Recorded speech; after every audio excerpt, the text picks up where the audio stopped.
What's going on, guys? Welcome to day 31 of the 365-day graphic novel review challenge. Can you believe that I'm already 1 month through this challenge? Only 11 more months to go. Can I do it? I don't know. Today, I want to talk to you about Essential Avengers Volume 1. We've got some art here by Stuart Immonen, which is a pretty good artwork.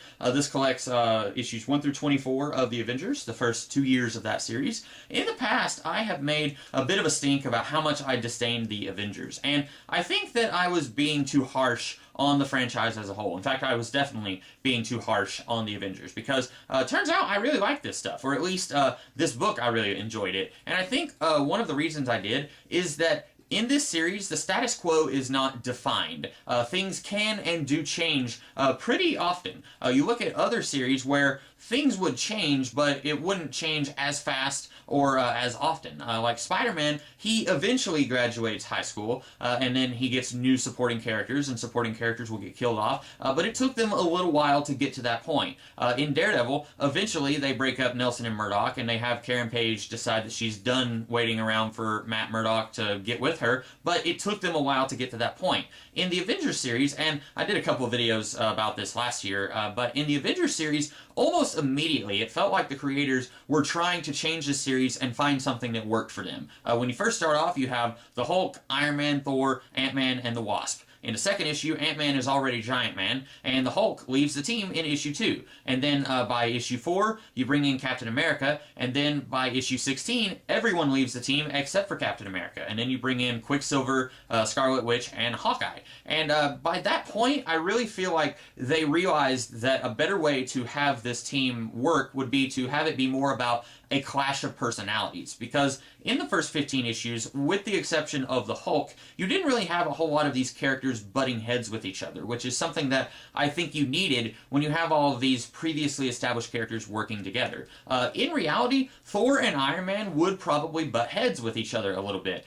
They come from very different backgrounds, they are very different kinds of characters, so they probably should have been arguing with each other and kind of disagreeing on ways to handle situations a little bit more than what they did. The only really personality clashes that you saw in the first 15 issues were with everyone and the Hulk, and then they took care of that very soon by having the Hulk leave the team. And I feel like whenever they got rid of everybody and they brought in what they call Cap's Kooky Quartet, I think that they realized that having these characters be at odds with each other a little bit while still working towards a common goal, that brings in a lot more drama. And you didn't see that a whole lot in Marvel Comics in the 1960s, with the exception of the Thing from the Fantastic Four.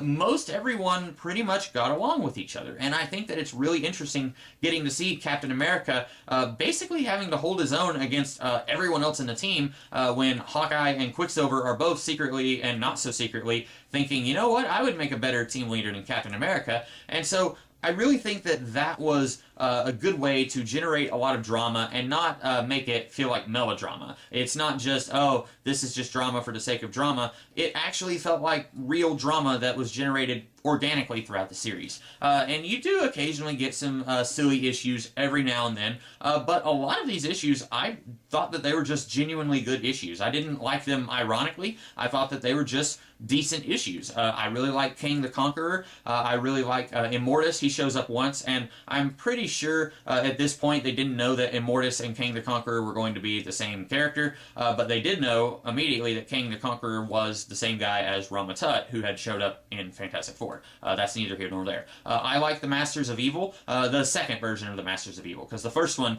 is a whole bunch of nobodies that I never heard of before, like the Melter and the first Black Knight. I'm assuming it's not Dane Whitman, who later joins the Avengers. I'm assuming that it's a different guy. I probably should have looked that up, but it's like characters like that who are just kind of there. But then you get the Enchantress and the Executioner working with Baron Zemo. I really like those guys. They show up quite a bit in this book. I never really thought about this before, but Baron Zemo is actually, even though he specifically has beef with Captain America, he's more of an Avengers villain than he is a Captain America villain. Because you look at Essential Captain America Volume 1, there is exactly one issue where thugs working for Baron Zemo attack Captain America. Other than that, it's the Red Skull. You don't have any Baron Zemo showing up in Captain Captain America solo adventures, at least that early on. And then in this book, you almost exclusively have Baron Zemo.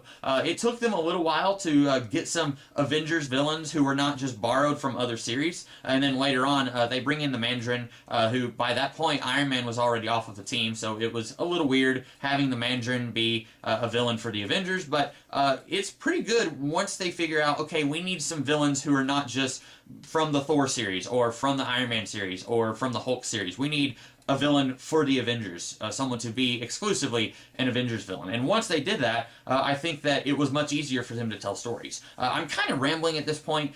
Needless to say, I really enjoyed this. If you're one of the people who you just don't like comic books from the 1960s, you think that they're really boring compared to comic books of today, I would recommend you at least give this a shot and try to get through the first few issues. Once you get to the point where Captain America is introduced, I think you will enjoy it quite a bit. Maybe you won't. If you get through the first 5 or 6 issues and you're still not really liking it, maybe this book's not going to be for you. But I really enjoyed this book, and I am eagerly looking forward to tracking down the rest of the Essential Avengers books. I think there's 7 volumes total, and reading all of those. So in the meantime, you guys have a great rest of the day, and check me out tomorrow where I will be doing some other videos and throughout the rest of this year. In the meantime, you guys have a great rest of the day, and I'll catch you later.